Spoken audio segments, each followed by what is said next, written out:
Hi, my name is Chiara Christofi and my student number is 21203-199. Today I'm going to be talking about the challenge of learning gaps post-COVID in South African schools in the teaching and learning environment. What is a learning gap?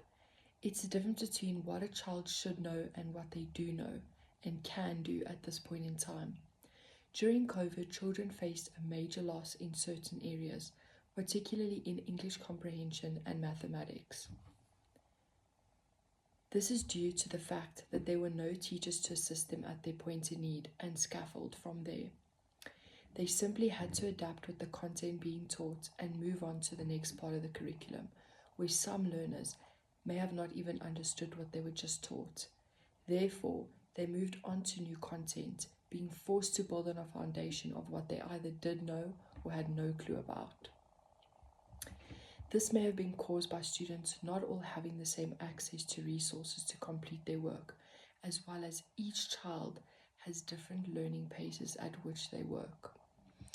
In turn, not only having a negative effect on not understanding content, but on a learner's cognitive functions in their attention span, their memory, as well as their planning skills.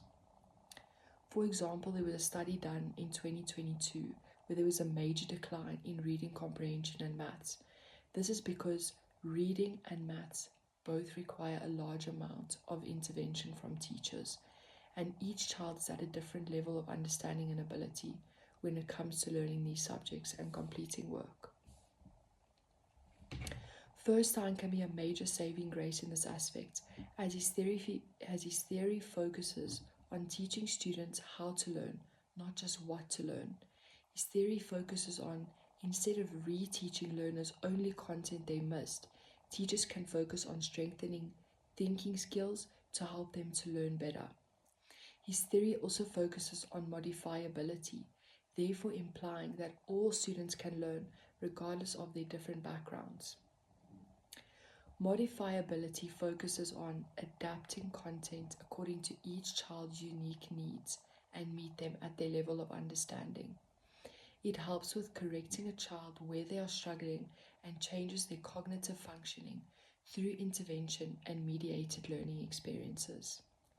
It focuses on the fact that a child's intelligence is not fixed and it can be modified with the help of teachers using structural learning programs. Mediated learning is also important as it focuses on more than just direct instruction, therefore making the teacher a mediator and putting children at the center of their learning, where they ask all the questions and discover things on their own. This helps with motivation and engagement to want to be involved in their learning, which may have been lost during COVID times.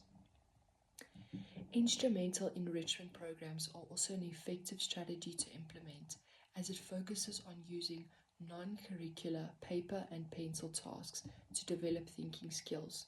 For example, how to compare and classify objects. This teaches learners how to learn and not just how to think. This will help learners also gain momentum on their learning. It can also be beneficial to train teachers in MLE techniques to help learners with their frustration in not understanding work. An action plan that can be put into place to help with learning gaps are the following. The first thing teachers can do is identify the learning gaps. You can observe how children in your class answer questions and what their cognitive thinking processes are behind it. Pay attention to their work and look at what they struggle with, and talk to the child and ask them what they don't understand. You can also use diagnostic tools to check what they are struggling with and how they learn. Another thing is help kids think about what they are thinking. Be the mediator as a teacher. Tell them why they are doing certain work and why it will help them long term. You can ask them things like, how did you do this? Can you think of other ways to solve this? It's also important to teach children thinking skills and to not just teach them content. Teach them cognitive strategies. For example, play games with them where they must still think but can actively problem solve Sort and classify objects and make predictions.